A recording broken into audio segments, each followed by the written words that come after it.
All right, ladies and gentlemen, with only a day and a half to go in June 2021, Volcano Advent calendar of eruptions continues as we have now had a major volcanic eruption out of Costa Rica's Rincón del Vieja volcano. It erupted, sending a plume of ash nearly 3,000 meters into the sky. And if you're not aware of the geography of South America, just letting you know that Costa Rica is in South America. So we have been watching for some type of volcanic activity somewhere along the west coast where heat waves have been happening in major record fashion. And so it turns out the volcano eruption we got was down here, even though the major heat wave is happening up here.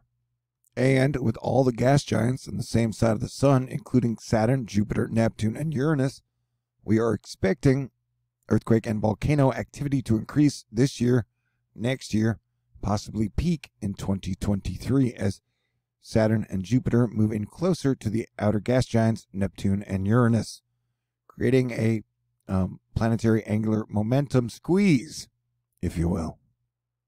And on top of that, we are now tracking, count them, not just one, but two waves in the Atlantic coming off of Africa. Invest 95L, which is not as much as the threat, but newly named Invest 97L is showing up pretty strong on the models. And when I say models, I mean GFS. The 00Z GFS last night showed Invest 97L making its way, after threading the needle, into Louisiana as a Category 1, Category 2 hurricane around the 7th or 8th of July. The 06Z GFS also showed Invest 97L making its way under Puerto Rico, passing by Cuba, threading the needle, and then moving into the Gulf and striking Louisiana in what is almost a very 2020 hurricane season deja vu. And as I'm recording this video, the 12Z GFS model run is showing Invest 97L still being at tropical strength storm as it moves under Turks and Caicos and Puerto Rico. And I'm guessing it is going to maintain its strength as it moves towards the Gulf. Although any type of land interaction with Cuba would probably tear it up and reduce its chance of formation when it makes it into the Gulf. Though if it does make it into the Gulf can definitely increase cyclonic formation chances, in my opinion. There's still a lot we have to watch, like wind shear, southwesterlies, dry air, and any magic the atmospheric defense team or prayer warriors or astronaut fight club can do in the next 8 to 9 days. And then, hey, we just had a 4.1 magnitude earthquake in Alaska. I'm only reading this because at first my brain saw it as Arkansas. So 4.1 for Arkansas would have been a big deal.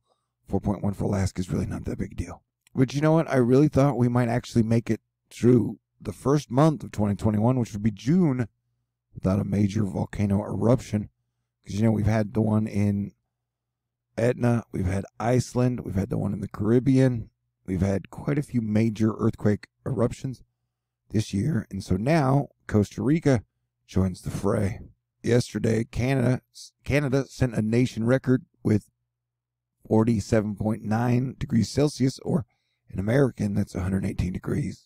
I will continue to track all these situations for you every step of the way. And if I had to guess right now, I would say we could definitely see 97L come into the Gulf and hit Louisiana as a tropical storm or a Category 1 hurricane. Though right now, multiple models are suggesting it could get to as strong as Category 2 hurricane, and one even suggesting a Category 3. So we will have to stay tuned. And I will, because that is what I do as your planetary defense commander. and I survive and thrive off your contributions and donations because I work for you. Everybody on the planet. So if you'd like to contribute, I got a snail mail, a PayPal, a Venmo, a Cash App, a Patron, and about 4.5 days left in my monthly fundraiser with only $1,747 left to raise. Thank you very much to Asteroid Fight Club, Loretta, Arnica, and everybody out there who's helping the world keep it together. God bless everyone. Talk to y'all soon.